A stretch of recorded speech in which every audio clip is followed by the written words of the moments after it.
Muchas gracias por estar una vez más en este programa de pensamientos y diálogos de Siguiente Página, siguientepagina.com, donde usted puede ver más de nuestro material, nextpagep.com, donde usted puede ver también, tenemos algo de material en inglés, poco, pero los libros están traducidos al inglés y al español, por si usted desea darle un regalo a alguien que habla inglés. Hay una persona que le regalé un libro hace unos días. Le dije, ¿prefieres leer en inglés o en español? Y él me dijo, en lo que quieras. Como él es mexicano, pero ha vivido la mayoría de su tiempo aquí en Estados Unidos, se la dio en español, porque habla muy buen español. Entonces, pues bienvenidos una vez más a estos pensamientos y diálogos. Mi nombre es Palemón Camus. Y la plática de hoy, yo considero que el Espíritu Santo lo puso en mí y siempre comienza hablándome a mí, ¿verdad? Para poder participar de lo que Él pone en mi espíritu. Y mientras yo meditaba y reflexionaba en ella, me daba cuenta que es una palabra que nos ayuda a prepararnos o a preparar la tierra, el corazón, para lo que el Espíritu está haciendo y va a estar haciendo y va a aumentar. Y en lo cual Él desea que nosotros entremos a ser parte de los tiempos que Dios preparó de antemano para lo que usted y yo estamos viviendo. Y yo sé que lo que estamos viviendo puede causar temor, tristezas. Ha habido una serie de pensamientos, temores, ¿verdad? Pero dentro de todo eso, de la confusión y lo que estamos viviendo, yo no sé si usted en su hombre interior, en su mujer interior, percibe algo diferente, algo extraordinario. Algo, yo no sé qué es, pero yo percibo algo extraordinario, algo que Dios preparó desde antes de la pandemia. Dios lo preparó desde antes de la fundación del mundo, como dijimos en uno de los programas. A Dios no lo tomó por sorpresa la pandemia, a nosotros sí, ¿verdad? En este mundo nos tomó por sorpresa, de repente, en un mes, todo el mundo, enclaustrados, cuarentena, temor, que se murieron, que se enfermaron tantos, a cerrar lugares, ya no se pueden reunir tantos, etcétera, etcétera. Usted ya lo sabe, lo hemos vivido, nos tomó por sorpresa y todavía no sabemos qué sigue, pero lo que sigue, Dios lo preparó desde antes. Y Él quiere que usted y yo participemos en lo que Él tiene para estos tiempos.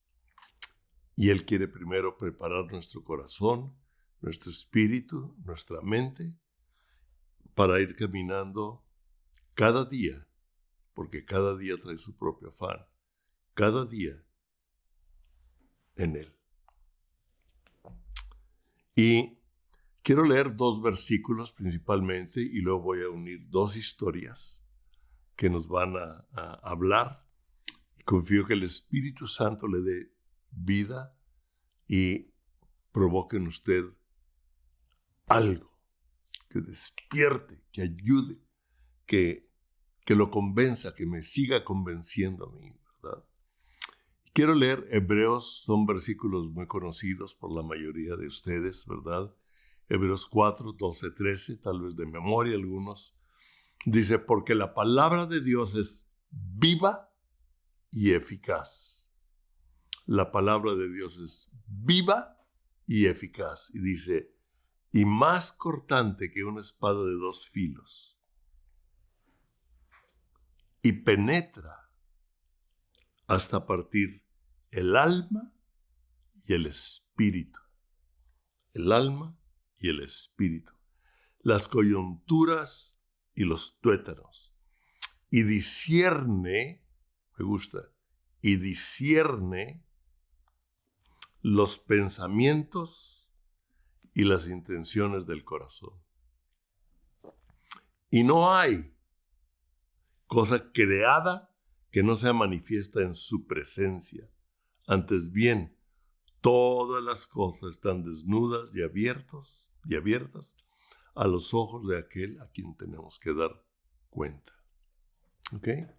Me encanta porque dice la palabra de Dios es viva. O sea, la palabra de Dios tiene la vida de Dios mismo en sí.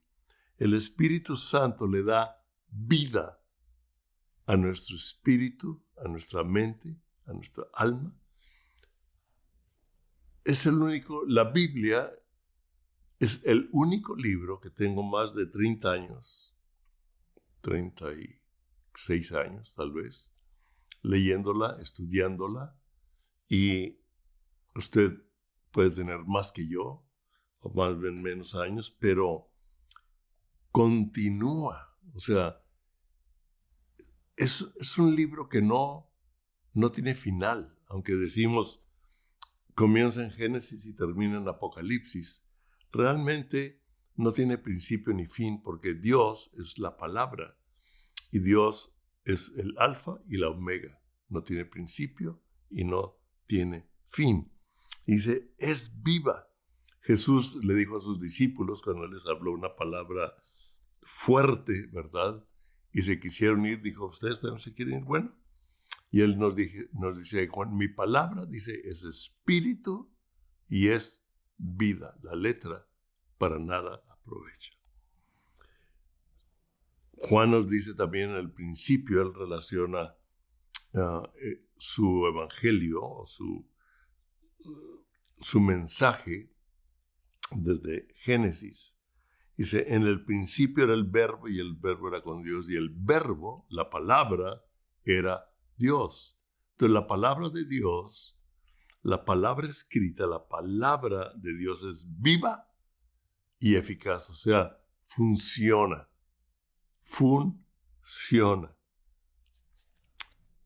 Dice, y es más cortante que una espada de dos filos y penetra hasta dividir el espíritu y el alma. Nosotros sabemos que el Espíritu Santo vive en mi espíritu y mi alma son mis emociones, es mi mente, es lo que algunas veces me confunde, lo que yo siento, lo que yo escucho, los pensamientos que me llegan por mi vida pasada o por temor del futuro o por lo que está sucediendo o por lo que yo escucho. Mi alma es afectada, mis pensamientos, mis emociones. Dice, pero Él separa lo que es de Dios en el espíritu y lo que no es de Dios en mi mente y el alma y le pone orden. Él quiere ponerle orden para que usted y yo entendamos en nuestro espíritu la vida de Dios en lo que nos habla en medio de todo lo que sentimos y pensamos. Y quiero leer también 2 de Timoteo 3, del 16 al 17, también un pasaje muy conocido. Y aquí dice, toda la Escritura. Pero dijimos, la palabra de Dios es viva y eficaz. Y aquí nos dice, toda la Escritura. Toda la Escritura es inspirada por Dios y es útil.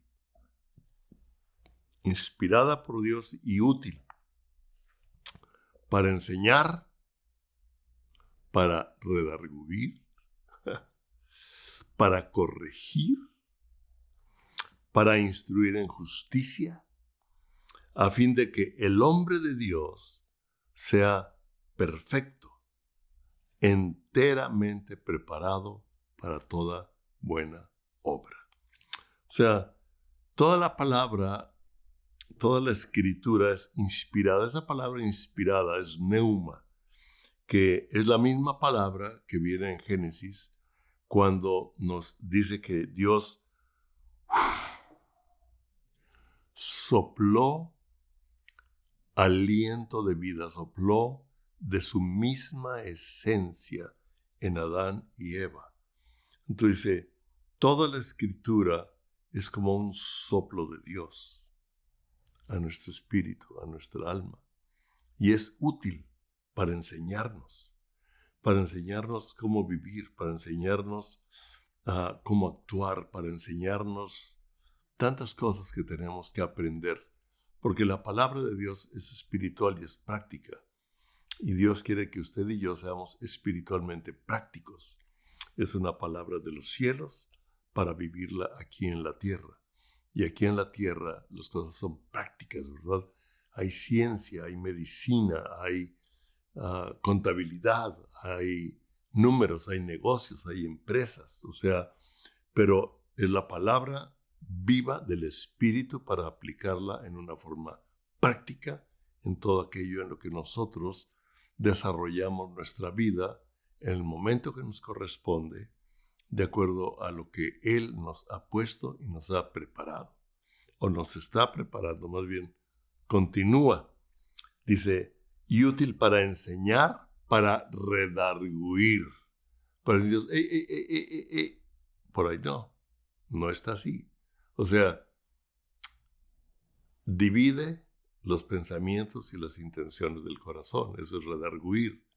Cuando nosotros pensamos algo, tenemos algo, y dice, pero lo que estás pensando, las intenciones del corazón están equivocadas. Y el Espíritu Santo nos redarguye y nos dice, lo que quieres hacer realmente está basado en envidia, está basado en egoísmo, está basado en orgullo, está basado en rencor, está basado en codicia, está basado en lujuria, está basado en tales cosas, ¿no? Dice, lo que estás pensando se oye muy bien, pero las intenciones del corazón están equivocadas porque estás pensándolo. Y eso es redarguir. El Espíritu Santo nos redarguye porque la palabra divide. Wow. Dice, para corregir.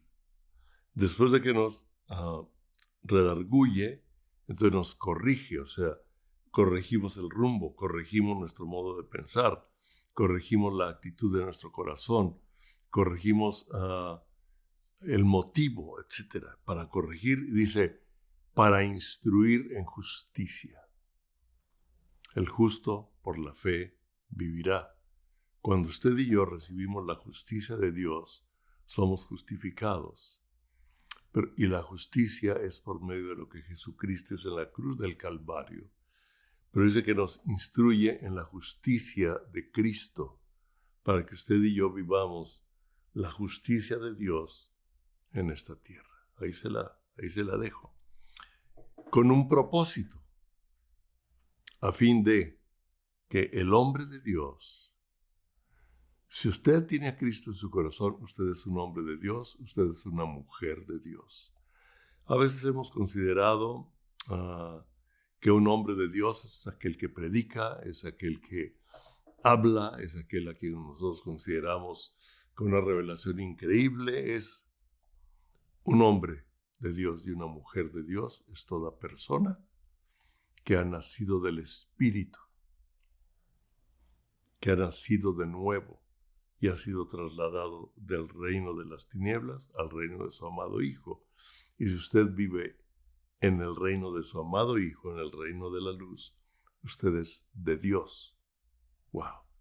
Jesucristo pagó por usted y por mí.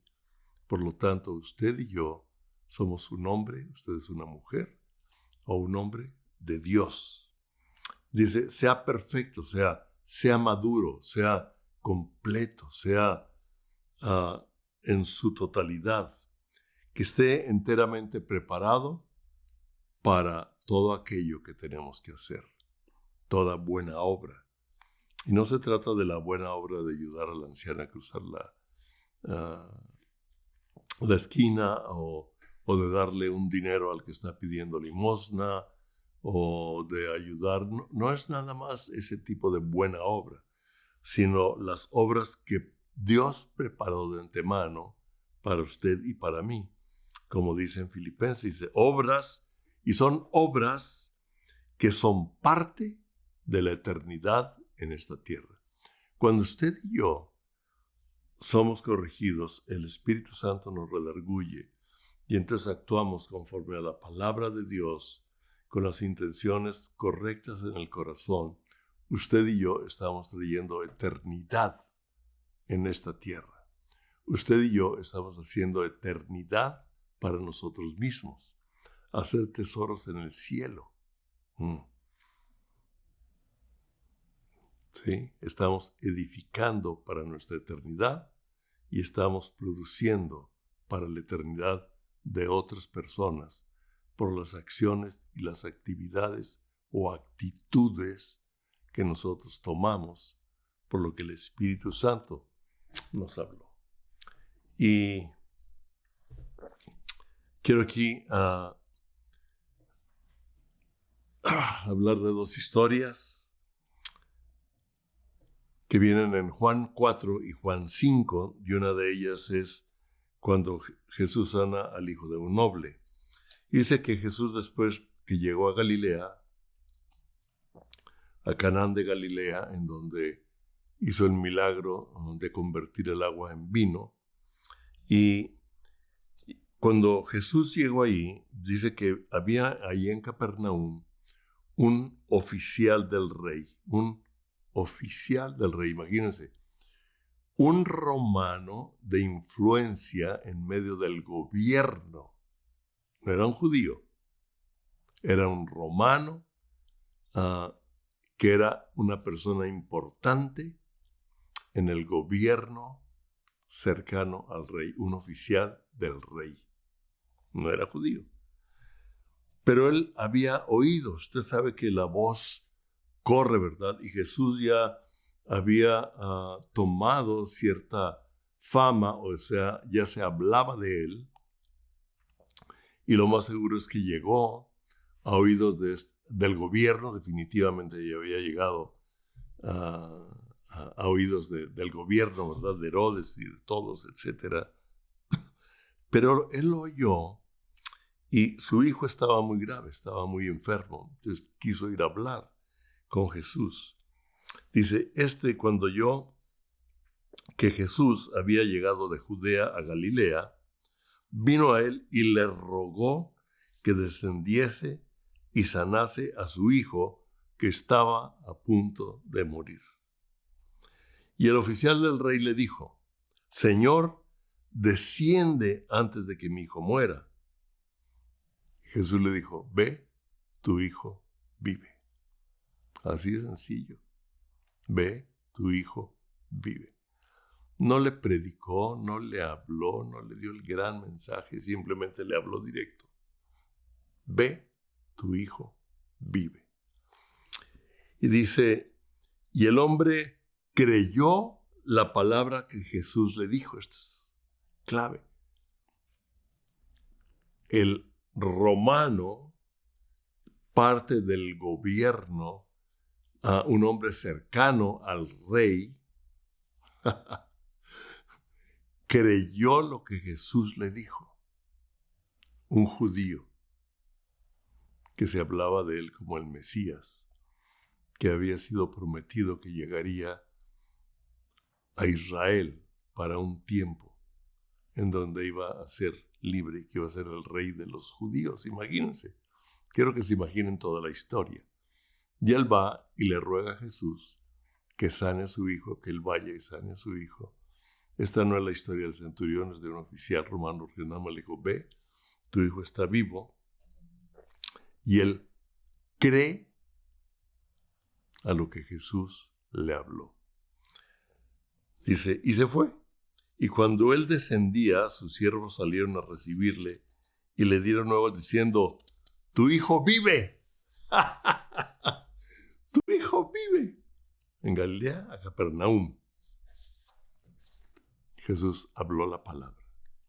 Entonces, él les preguntó a qué hora había comenzado a estar mejor.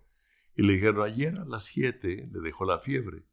Y el padre entonces entendió, aquí me gusta porque dice ya es el padre del niño, ¿verdad? Ya no nos habla de un oficial romano. Ese oficial romano era un papá interesado en su hijo. Y Jesús vio a un papá interesado en su hijo. Yo creo que Jesús vio a un padre deseando que su hijo viviera. No creo que él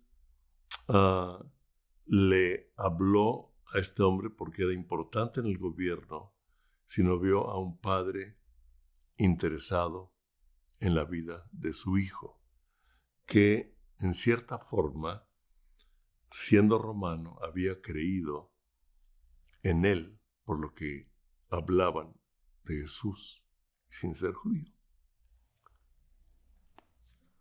El padre entonces entendió que aquella era la hora en que Jesús le había dicho, tu hijo vive y me gusta. Y creyó él con toda su casa. Era un padre, era un esposo, era una familia. Y cuando el hijo estaba grave, él oyó que Jesús había hecho milagros. Él oyó que Jesús, el judío del que se hablaba de que era el Mesías, que había sido profetizado que vendría, que llegaría a Israel en un tiempo para traer salvación. Wow. Y le compartió a toda la familia, y toda la familia creyó en Jesús. Toda la casa, toda la familia se convirtió a Jesús.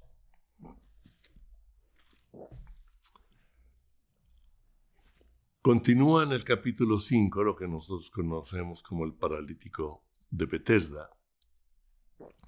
Dice, después de esto, Jesús fue a Jerusalén donde había una fiesta y él fue a un estanque llamado en hebreo Betesda, el cual tiene 5 pórticos y en él yacía, me gusta, dice, yacía una multitud de enfermos, ciegos, cojos y paralíticos que esperaban el movimiento del agua.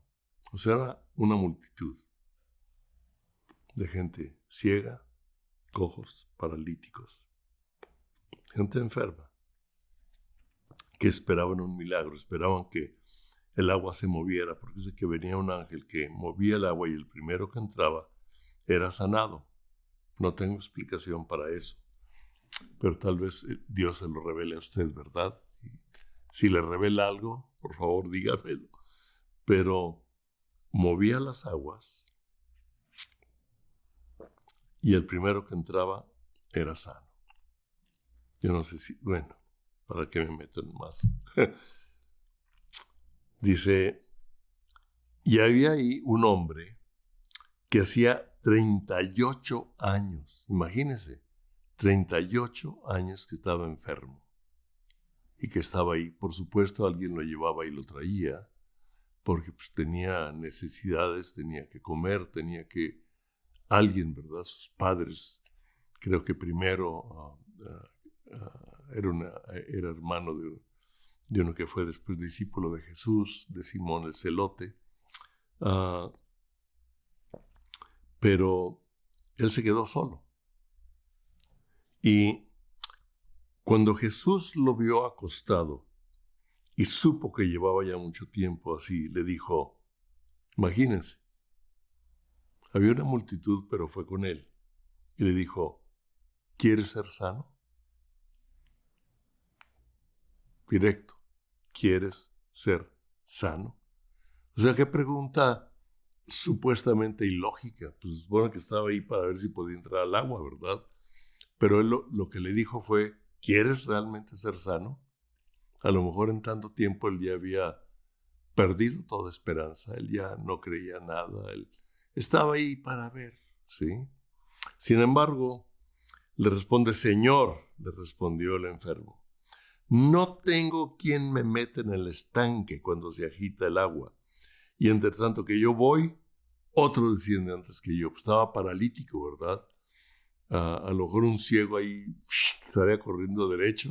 Ya le habían dicho, mira, tú corre derecho para ahí, vas a caer en el agua. yo no sé, pero me gusta imaginarme algunas cosas de la Biblia. Y Jesús le dijo, levántate, toma tu lecho y anda. Punto. Y al instante aquel hombre fue sanado y tomó su lecho y anduvo.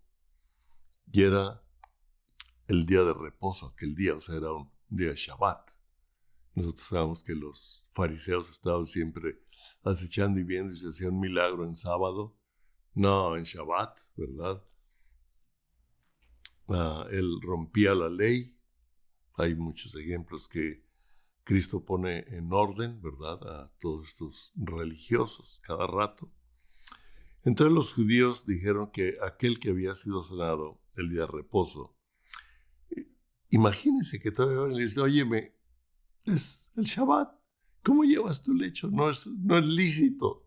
Espérame, acaban de ver que después de tantos años de estar paralítico, ya va caminando y todavía lo regañan por romper una ley de hombres. Son 613 leyes que tenían que vivir estos fariseos, ¿verdad? Y leyes de hombre. Yo no sé, les dijo. El mismo que me sanó me dijo, toma tu lecho y anda. Así de fácil. El mismo que me sanó.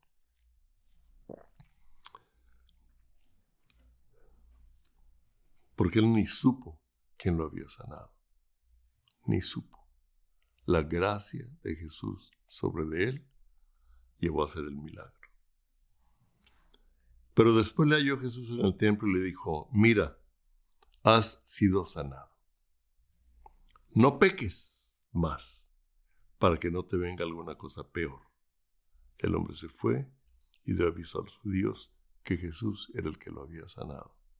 Es interesante porque primero Jesús le dijo, levántate, toma tu lecho y anda. Y él fue sano. Y cuando lo vuelve a encontrar en el templo, le dice, mira, le dijo, ya has sido sanado. No peques más para que no te venga alguna cosa peor.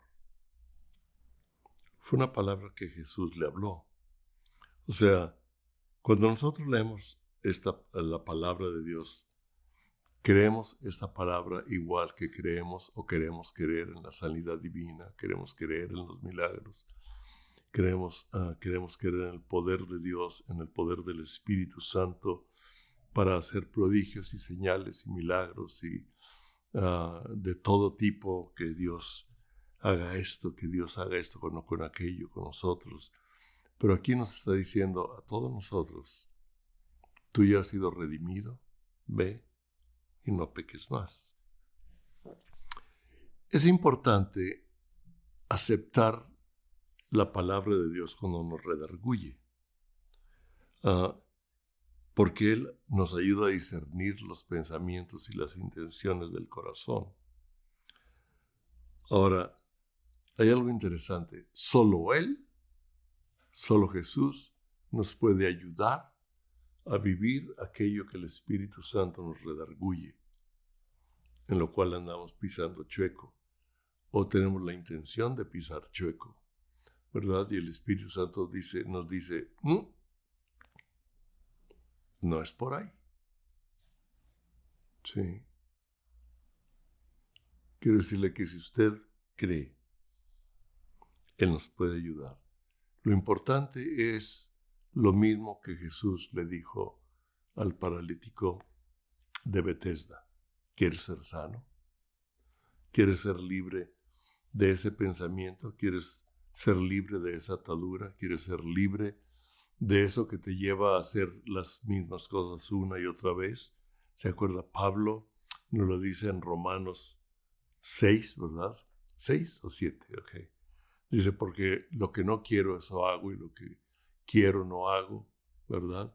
Miserable de mí, ¿quién me librará de este cuerpo de muerte? ¿Quién nos librará de esta constancia de hacer lo que no queremos, de no hacer lo que queremos? Y esa es una lucha de todos nosotros. No hay uno solo de nosotros que no tengamos luchas en esta vida.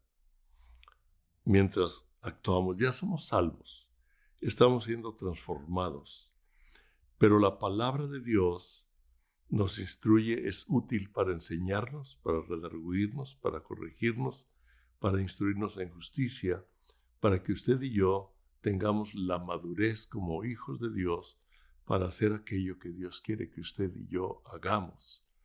Y es ese proceso en el que Dios quiere que usted y yo entremos, actuemos, y lo más importante es querer.